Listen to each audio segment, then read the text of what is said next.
अब आ जाते हैं इस एक्सरसाइज की आखिरी वीडियो में। 3 प्रश्न है, तीनों को इसमें कंप्लीट करने के बाद से ही ये वीडियो खत्म करेंगे। ठीक है, क्या प्रश्न है? 2 क्रमागत धनात्मक पूर्णांक संख्याएं ज्ञात कीजिए जिनके वर्गों का योग कितना है? 365 है। अच्छा, तो क्रमागत संख्याएं हैं, कैसी हैं? क्रमागत है, धनात्मक है। तो मान लीजिए एक आपकी 5 हो तो दूसरी क्या हो जाएगी? 6 हो जाएगी। एक अगर 11 है दूसरी क्या हो जाएगी? 12 हो जाएगी। तो अगर एक x है तो दूसरी क्या हो जाएगी? x धन 1 हो जाएगी। बस ये कॉन्सेप्ट था जिसको ध्यान रखना था। और बोला क्या गया है कि दोनों के वर्गों का योग, तो पहले का वर्ग क्या हो जाएगा? एक्स स्क्वायर, दूसरे का वर्ग क्या हो जाएगा? एक्स धन 1 का होल स्क्वायर। ऐसा मत करना कि दूसरे का जो स्क्वायर है वो हो गया एक्स स्क्वायर धन 1 ना, पूरे का करना है ना आपको। तो एक्स धन 1 दूसरी संख्या है, तो पूरे का जब आप स्क्वायर करोगे तो आपको क्या मिलेगा? दूसरी संख्या का वर्ग। अच्छा, और इन दोनों का योग क्या? इन दोनों का योग ये कितना दे रखा है? 365, ये दिया हुआ है ना। ठीक है, तो क्या बोला गया है कि आप संख्या क्या कीजिए। ठीक है, कोई दिक्कत नहीं है। क्या करेंगे? एक्स स्क्वायर, तो ये एक्स स्क्वायर रहेगा, ये क्या हो जाएगा? इसको खोल देंगे, हो जाएगा एक्स स्क्वायर धन 2x धन 1 बराबर 365। अच्छा, ये क्या हो गया? 2x स्क्वायर, क्यों? ये दोनों जुड़ गए, धन 2x और इस 365 को आप इधर ले आइए तो क्या हो जाएगा? ऋण 364 बराबर 0। पूरे में दिख रहा है कि 2 जो है उससे आप भाग दे सकते हो, कॉमन दिख रहा है तो भाग दे देते हैं। भाग देने का फायदा क्या हो जाएगा कि जो कैलकुलेशन है थोड़ी बच जाएगी। पहले आपको दिख रहा है 2 से भाग दे दो, तो क्या हो जाएगा? 2 से भाग देती हो जाएगा एक्स स्क्वायर धन एक्स ऋण 2 एकम 2, 2 8 16, 2 दूनी 4। अब बिल्कुल दिख रहा है यार कि हम लोगों ने अभी अभी यही उदाहरण किया था। ठीक है, लास्ट एक्सरसाइज में जो लोगों ने देखा होगा इसी एक्सरसाइज का जो पिछला वीडियो है उसमें हम लोगों ने यही किया हुआ था, मुझे दिख गया ये। अब क्या हो रहा है? इसमें 2 ऐसी संख्याएं उठा करके लेकर के आनी है जिनका जो गुणनफल है 182 हो और आगे पीछे हो, क्रमागत हो। तो मुझे दिख रहा है कि ऋण आप धन 14 में 13 घटाएंगे ना, तो क्या हो जाएगा? दोनों का जो योग है वो कितना हो जाएगा? x हो जाएगा। अगर आपने ऋण 14 धन 14 x में से 13 x घटा दिया और दोनों का गुणनफल जो है वो 182 एक्स स्क्वायर के बराबर आएगा, निगेटिव साइन के साथ। तो बस वही है, आपने क्या किया? एक्स स्क्वायर लिखा, धन 14x कर दिया, ऋण 13x कर दिया, ऋण 182 कर दिया, बराबर 0 हो गया। तो यहां से आप क्या करोगे? x आपने ले लिया, x धन 14 मिल गया आपको, फिर आपने ऋण 13 ले लिया कॉमन, तो हो गया x धन 14 बराबर 0। x धन 14 इन दोनों में कॉमन है, इन दोनों में से कॉमन उठा लिया, क्या हो गया? x धन 14 और ये क्या बचा? x ऋण 13 बराबर 0। यहां से आपको x धन 14 को जब आप 0 के बराबर रखोगे तो आपको x मिल जाएगा ऋण 14 के बराबर, और ऐसे ही आप x ऋण 13 को 0 के बराबर रखोगे तो यहां से आपको x मिल जाएगा 13 के बराबर। ये आपका हो गया उत्तर। ठीक, अब समझिए ये हमारा उत्तर हो गया क्या? ये उत्तर नहीं हुआ। अगर हम ये दोनों लिख करके आ गए सिर्फ तो एग्जामिनर को कुछ मार्क्स काट लेने चाहिए। हमने सब कुछ सही से हल किया, कुछ गलत नहीं किया है।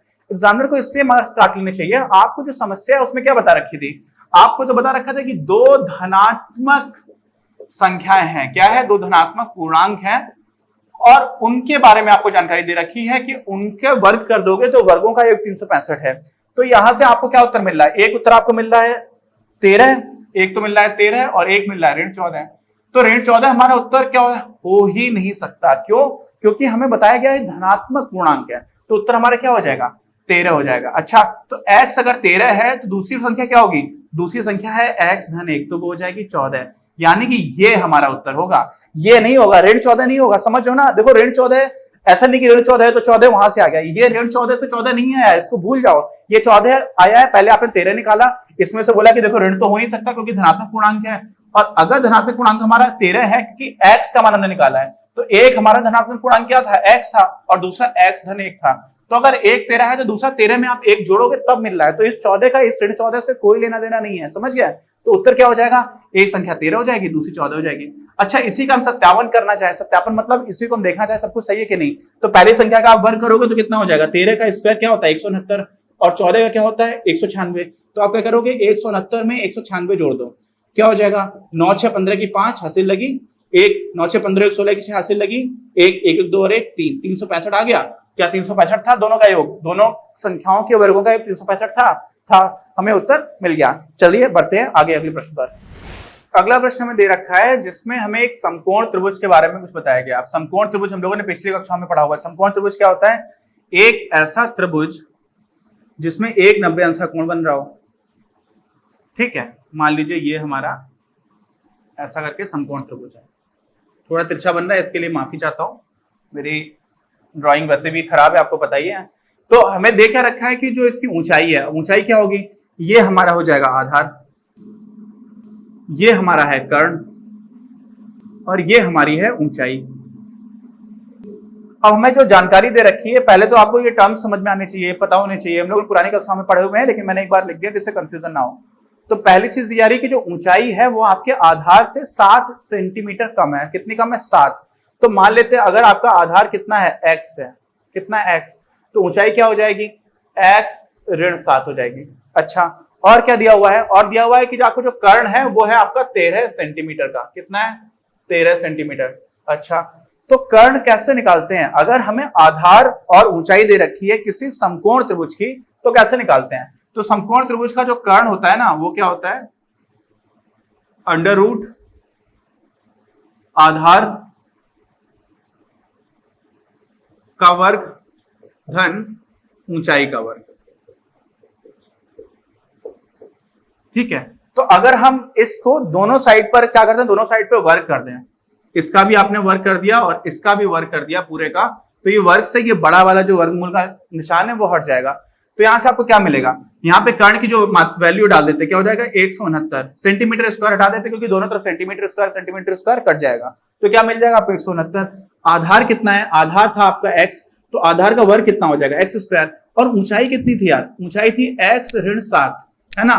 तो ये क्या हो जाएगा, इस पूरे का स्क्वायर। बस यही हमें हल करके निकाल देना है। तो देखिए क्या हो जाएगा, यहां से हम निकालते हैं तो हमें मिलेगा x की घात 2 धन x की घात 2 धन 49 ऋण 14x, और यहाँ पे आपका 169। अच्छा, सब कुछ एक तरफ जोड़ दिया तो क्या हो जाएगा, 2x स्क्वायर ऋण 14x धन 49, और उसमें 169 को आप घटा दोगे तो क्या हो जाएगा, ऋण 120, ये बराबर है 0 के। यहां से आप 2 से भाग कर दो पूरे ही समीकरण में दोनों तरफ, तो आपको क्या हो जाएगा, x स्क्वायर ऋण 7x ऋण 60 बराबर 0। ये है आपका समीकरण, निकल करके आ गया। अब इसमें आपको क्या दिख रहा है, आप इसको दिख रहा है कि आप ऋण 7 को ऐसे तोड़ो कि जो गुणनफल है वो कितना आ जाए, ऋण 60 आ जाए, समझ रहे हो। तो ऋण 7 को तोड़ना है और गुणनफल ऋण 60 है, इसका मतलब गुणनफल ऋण 60 तब आएगा जब एक संख्या धनात्मक होगी और एक संख्या ऋणात्मक होगी, और साथ में ऋण 7 लाना है योग, यानी कि जो ऋणात्मक संख्या है वो बड़ी होगी। तो यहां से बहुत हिंट मिल जाती है। तो यहां पर मुझे अगली हिंट जो मिल जाती है वो दिख जाता है कि 12 पंचे 60 तो होता है, लेकिन इसमें 12 धन का होगा, 12 ऋण का होगा, समझ में आ गया, 12 होगा ऋण का। क्यों, क्योंकि आपको ऋण 7 लाना है, तो बड़ी संख्या ऋणात्मक होगी और छोटी संख्या हो जाएगी 5x, और फिर आपका ऋण 60 बराबर 0। यहां से आप क्या करेंगे, x आपने कॉमन ले लिया तो मिल गया आपको x ऋण 12, यहां से आपने 5 कॉमन ले लिया, मिल गया आपको x ऋण 12 बराबर 0। यहां से x ऋण 12 को आपने कॉमन ले लिया तो आपको मिल गया x ऋण 12, और यहां से आपको मिल गया ये वाला x, और यहां से मिल गया धन 5, ये बराबर 0। तो यहां से क्या उत्तर आ गया, यहां से जो आपका उत्तर आया वो क्या आ गया, यहां से आपको उत्तर आ गया x बराबर धन 12 और दूसरा आ गया x बराबर ऋण 5, ये आपके उत्तर आ गया। अच्छा, अब ये सोचिए कि क्या ये दोनों उत्तर प्रासंगिक है, दोनों उत्तर सही हैं, दोनों उत्तर सही नहीं हो सकते। क्यों नहीं हो सकते, क्योंकि हम लोग एक समकोण त्रिभुज के आधार की लंबाई की बात कर रहे हैं यार, और लंबाई कभी ऋणात्मक तो हो नहीं सकती। 0 लंबाई का मतलब होगा कुछ नहीं रहा, ऋणात्मक लंबाई का मतलब क्या हुआ, कोई मतलब नहीं है। इसलिए जो आधार है वो आपका हो जाएगा 12। जो पहला उत्तर है ये सही है, ठीक, ये सही है और ये हमारे काम का नहीं है। तो हमेशा ही जब भी हम समीकरण हल कर रहे हैं और किसी वास्तविक जीवन में आने वाली समस्या से हल कर रहे हैं, तो समीकरण के जो हल हैं वो वास्तव में हमारे हल नहीं हो सकते, जरूरी नहीं है, उनमें से सारे हल नहीं हो सकते, उनमें से जो हल है वो हमें देखना पड़ेगा। तो 12 अगर ये हो जाएगा आधार, तो x ऋण 7 क्या हो जाएगा, x ऋण 7 हो जाएगा 5। तो यानी कि आपका आधार जो है वो हो गया 12 सेंटीमीटर, और जो ऊंचाई है वो हो गई आपकी x ऋण 7 मतलब 5 सेंटीमीटर। हो गया हमारा प्रश्न। अगला प्रश्न करते हैं। देखिए, आ जाते हैं आखिरी प्रश्न पर, समझिएगा इसको ध्यान से। एक कुटीर उद्योग है जिसमें एक दिन में कुछ बर्तनों का निर्माण होता है, ठीक। एक विशेष दिन यानी किसी एक दिन की बात की जा रही है। यह देखा गया कि प्रत्येक नग की निर्माण लागत रुपए में उस दिन के निर्माण किए गए बर्तनों की संख्या के 2 गुने से 3 अधिक थी, ठीक है। देखिए बस ध्यान से समझिए, मान लिया कि बर्तनों का निर्माण कितने बर्तन बनाए गए, तो बर्तनों की संख्या मान ली, बर्तनों की संख्या कितनी है, मान लिया हमने x है, ठीक है। और बोला गया कि जो उसकी लागत है प्रत्येक नग की, तो प्रत्येक नग की लागत क्या है, जो बर्तनों की संख्या थी उसके 2 गुने से 3 अधिक है। तो बर्तन अगर x है तो इसका 2 गुना कितना हो जाएगा, 2x, और उससे 3 अधिक है तो 2x धन 3, और ये किसमें, रुपए में, तो इतने क्या हो गई, रुपए, ये उसकी लागत हो गई एक बर्तन की। और बताया गया कि अगर उस दिन की कुल निर्माण लागत 90 रुपए थी, तो निर्मित बर्तनों की संख्या और प्रत्येक नग की लागत बताइए। अच्छा, कुल लागत कितनी है, कुल लागत आपको दे रखी है 90 रुपए, और 90 रुपए निकालोगे कैसे, एक बर्तन की लागत अगर 2x धन 3 है और कुल बर्तन मिल रहे हैं x बर्तन बन रहे हैं और एक बर्तन बन रहा है 2x धन 3 रुपए में, तो कुल जो लागत है वो कितनी हो जाएगी, x में आप 2x धन 3 से गुणा कर दोगे, ये आपको मिल गया। और ये किसके बराबर है, 90 के बराबर। देखिए यहां पर भी रुपए है और यहां पर भी रुपए है, रुपए से रुपए कट गया, यूनिट्स कैंसिल हो जाती है। यूनिट्स भी कई बार जो इकाइयां होती है ना, बहुत ध्यान से उसको रखना चाहिए, क्योंकि कई बार जब फिजिक्स आप पढ़ोगे, भौतिकी विज्ञान में जाएंगे जो बच्चे, वो वहां पर नई यूनिट्स भी बन रही होती हैं, ठीक है। तो वो यूनिट्स को अगर आप गुणा और भाग से अलग कर देंगे तो गलती हो जाएगी। तो अभी क्या हो जाता है, यहां पर आ गए, अभी हम लोग पहुंच जाते हैं, इसके गुणा कर देते तो 2x स्क्वायर धन 3x ऋण 90 बराबर 0, ये हमारा बन गया द्विघात समीकरण। इसको हल कर देना है। अब इसमें हमें कुछ कॉमन दिख रहा है, पूरे में नहीं दिख रहा है, यहाँ पर 2 यहाँ पर 3 कॉमन नहीं है, कोई बात नहीं। इसमें 2x स्क्वायर में आप ऋण 90 से गुणा करोगे तो क्या मिलेगा, ऋण 180, और यहां पर है धन 3, यानी कि आपको कोई ऐसी 2 संख्याएं लेकर के आनी है जिनका योग जो है वो 3x हो, और साथ में उनका जो गुणनफल है वो कितना हो, ऋण 180x स्क्वायर। इसका मतलब जो दोनों संख्याएं आएंगी उसमें 3 का ही अंतर होगा, पहली चीज तो ये समझ में आ गई। और साथ में बड़ी संख्या है वो धनात्मक होगी क्योंकि धन 3x आ रहा है, ठीक है। तो क्या क्या हो सकता है, 180 आपको लाना है, 20 और अगर 9 होगा तो 20 नहीं 180 तो हो जाएगा, लेकिन दोनों के बीच का अंतर 3 है क्या, नहीं है। अच्छा, तो 15 और 12 को देखते हैं, 15 और 12 को गुणा करेंगे तो भी आपको 180 मिलेगा, तो 15 आपका धनात्मक हो जाएगा, 12 हो जाएगा ऋण का। इसी तरह से सोचते हैं, ठीक है। इसमें हिट एंड ट्रायल ही होता है, लेकिन हिट एंड ट्रायल सही डायरेक्शन में तब होगा जब आपको नंबर से कैलकुलेशन की थोड़ी बहुत अंडरस्टैंडिंग होगी।